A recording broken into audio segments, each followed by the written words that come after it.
Bharti news, सीधा, सटीक और निष्पक्ष। Good evening, I am Pushpendra and you are watching Bharati News. Let us have a glance at the top news for 3rd August, Thursday. Here is the national news first.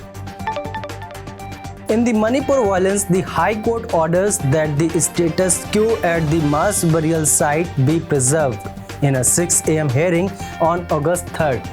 Just hours before the planned mass burial of 35 Kuki-Zo people killed in Manipur's ethnic conflict. A bench of the Manipur High Court, led by Acting Chief Justice M.V. Muralidharan, directed the state and central government forces to ensure that the status quo is maintained at the proposed burial site in Holai Khopi village of Churchandpur district. Andaman Island were shaken by a 4.3 magnitude earthquake. According to the Seismology Center, the earthquakes occurred at 4:17 a.m. and had a depth of 61 km. The Alpine Himalayan seismic zone extends up to the Andaman-Nicobar Island region and is known as one of the world's seismically active belt, and earthquake frequently hit the archipelago. Now, news from around the globe. Niger's military leadership warns against foreign involvement and asks the citizens to defend the country. General Abdur Rahmani warned against international meddling and military intervention against the coup in one of the few addresses to the West African country since seizing control from Niger's democratically elected president a week ago. From police to robots, China is accelerating high-speed rail development with AI-powered builders.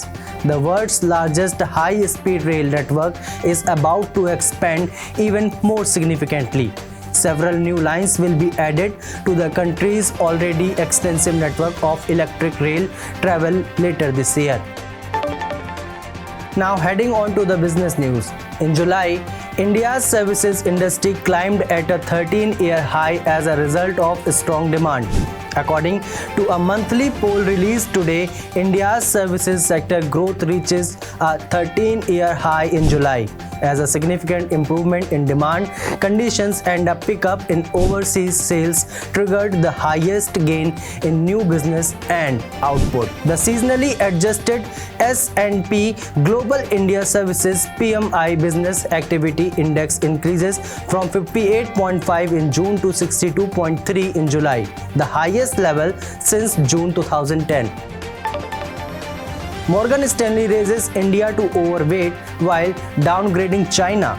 Morgan Stanley recently raises India's classification to overweight, believing that the country is prepared for considerable and sustained economic development at a time when the rest of the globe is slowing. Simultaneously, it has lowered its rating on China to equal weight. This upgraded comes barely 4 months after Morgan Stanley upgraded India from underweight to equal weight on March 31, citing factors like a lower valuation premium and a resilient economy.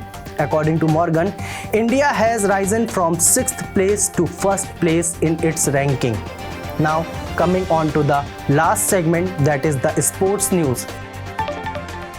Saudi Arabia challenged to European dominance, turning out in the Champions League or the Big Five leagues was once thought to be the pinnacle of a player's club career.